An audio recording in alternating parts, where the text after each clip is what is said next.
They call it the Eternal City. When you're here, you understand why.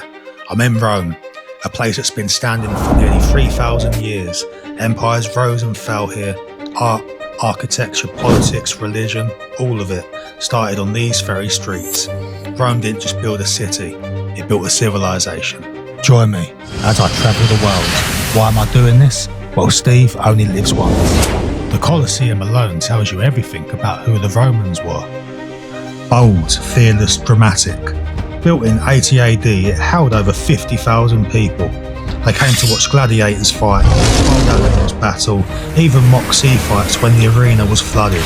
2,000 years later, it's still the most iconic arena on earth. Right next to it, you've got the Roman Forum, basically the centre of ancient Rome. This is where everything happened: politics, speeches, trials, markets. Even Julius Caesar would have been walking around here, probably looking for a cheeky gelato. I'll be honest, at first, it looked like a bunch of broken ruins to me. But once I saw how it used to look, it started to all make sense. You start noticing things you wouldn't even think about. Every crack, every stone, like it actually meant something. Then there's the Pantheon, the most perfectly preserved Roman building in the world.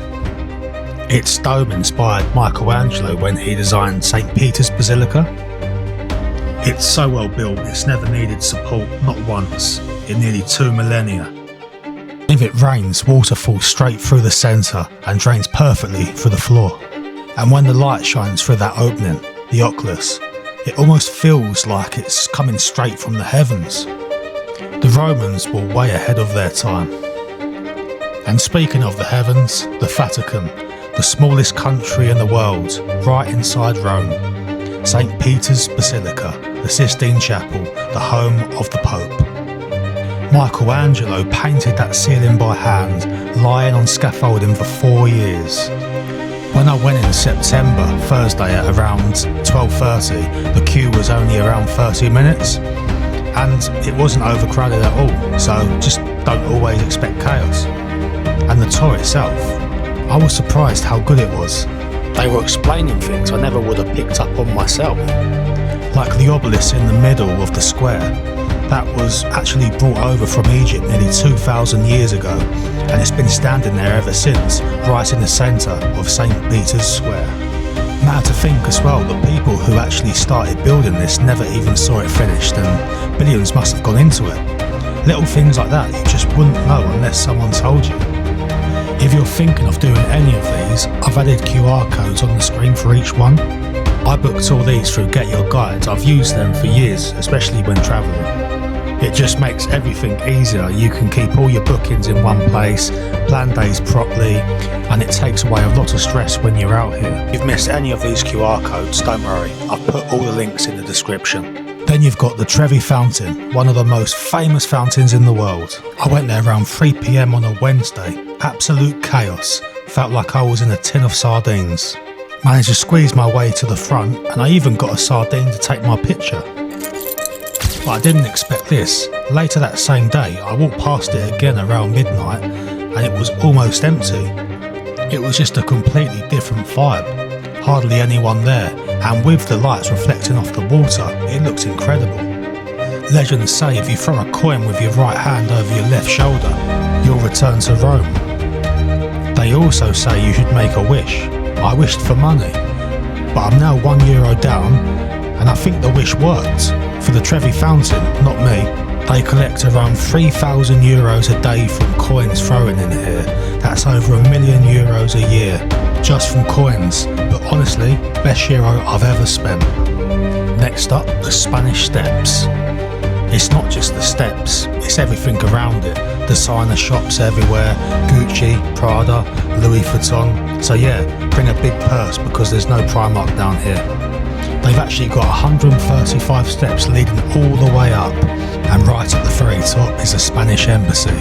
That's actually where the name comes from. And the view from up there is great. You can even see the dome of the Vatican. And not too far from there, you've got Castel Sant'Angelo, originally built as a mausoleum for Emperor Hadrian nearly 2,000 years ago. It later became a fortress, a castle, and even a hiding place for popes during attacks. There's even a secret tunnel that links directly to the Vatican, used by popes to escape when the city was under threat. Rome's full of places like that, one building, so many different stories over time. It's amazing. If you want something more chilled, Piazza Navona, street artists, fountains, music. It's one of those places where you just sit down, relax and let Rome come to you. And then this one surprised me, Gregory's Jazz Club. Now, I'll be honest, I don't even like jazz, but the place completely changed that.